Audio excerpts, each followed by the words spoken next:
చూడండి ఫ్రెండ్స్, స్నానం అంటే చాలా పారిపోతాడు. అలా వల్ల ఇవాళ అయితే స్నానం చేయించా బుజ్జు. హాయిగా నిద్రపో. చూడండి ఫ్రెండ్స్, ఎంత నీట్గా స్నానం చేయించాను. మళ్ళీ మట్టిలో తిరుగుతాడు, మళ్ళీ మట్టి అంతా పూసుకొని వస్తాడు.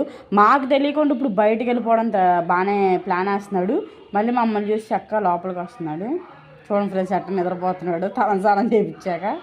కళ్ళు వీడన్నీ తెలిసిపోతున్నాయి. కళ్ళు మూసుకుంటున్నాడు, కళ్ళు తెరుస్తున్నాడు, స్నానం చేయించేటప్పుడు అన్నీ తెలుస్తున్నాయి. చెల్లిపోడు అంతేం చెల్లిపోవట్లేదులే కానీ చిన్నపిల్ల కాబట్టి అంతే ఉనిగిద్ది. సో దీనికి హీట్ చాలా అవసరం. అయ్యో అయ్యో అయ్యో అయ్యో అయ్యో, నేను కూడా చిన్నప్పుడు ఇంతే ఫ్రెండ్స్. చలికాలం వచ్చిందని ఎలా అటు ఉరుగుతూ ఉండేదాన్ని ఇట్లానే. వీడు కూడా నేను చూస్తుంటే అట్లానే గుర్తొస్తుంది అక్కడ. కానీ చూడండి ఫ్రెండ్స్, ఇక్కడ ఏదో దెబ్బ వస్తుంది. మరి ఏంటో నాకు ఏం అర్థం కావట్లేదు. హాస్పిటల్ కన్నా తీసుకోవాలి ఫ్రెండ్స్. మీకు ఏమైనా తెలిస్తే కామెంట్ చేయండి ఫ్రెండ్స్. చూడండి ఎలా వచ్చేసిందో. చాలా అయ్యా వణిగింది.